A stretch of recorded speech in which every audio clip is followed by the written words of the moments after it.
তাহেরের সফলতার গল্প। তাহের ছোটবেলা থেকেই স্বপ্ন দেখত বড় কিছু করার। কিন্তু তার পরিবার ছিল খুবই সাধারণ। গ্রামের একটি ছোট্ট স্কুলে পড়াশোনা করলেও তার মধ্যে ছিল জানার প্রবল ইচ্ছা। বাবা ছিলেন একজন কৃষক, মা গৃহিণী। অর্থনৈতিক অবস্থার কারণে অনেক সময় বই কেনার সামর্থ্য ছিল না, কিন্তু তাহের কখনো হাল ছাড়েনি।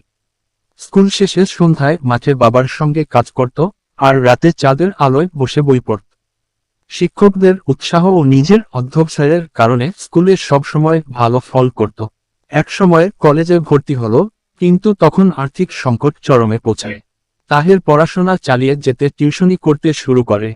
দিনের বেলা ক্লাস, বিকেলে টিউশনি, রাতে নিজের পড়াশোনা, এভাবে চলতে থাকে তার সংগ্রাম। একসময় সে একটি প্রতিযোগিতামূলক পরীক্ষায় অংশ নেয় এবং সেরা ফলাফল করে বৃত্তি অর্জন করে। এই বৃত্তি তাহেরের জীবনের মোড় ঘুরিয়ে দেয়।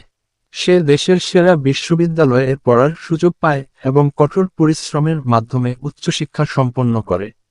পড়াশোনা শেষ করে নিজেই একটি কোম্পানি শুরু করে, যেখানে কর্মসংস্থান তৈরি হয় শত শত মানুষের জন্য। আজ তাহের শুধু নিজের স্বপ্নই পূরণ করেনি, বরং সমাজের জন্য দৃষ্টান্ত স্থাপন করেছে। তার গল্প প্রমাণ করে যে ইচ্ছাশক্তি ও পরিশ্রম থাকলে যেকোনো প্রতিকূলতাকে জয় করা সম্ভব।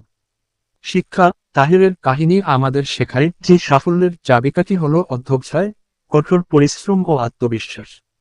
জীবন যত কঠিনই হোক, যদি লেগে থাকা যায়, তাহলে সফলতা আসবেই।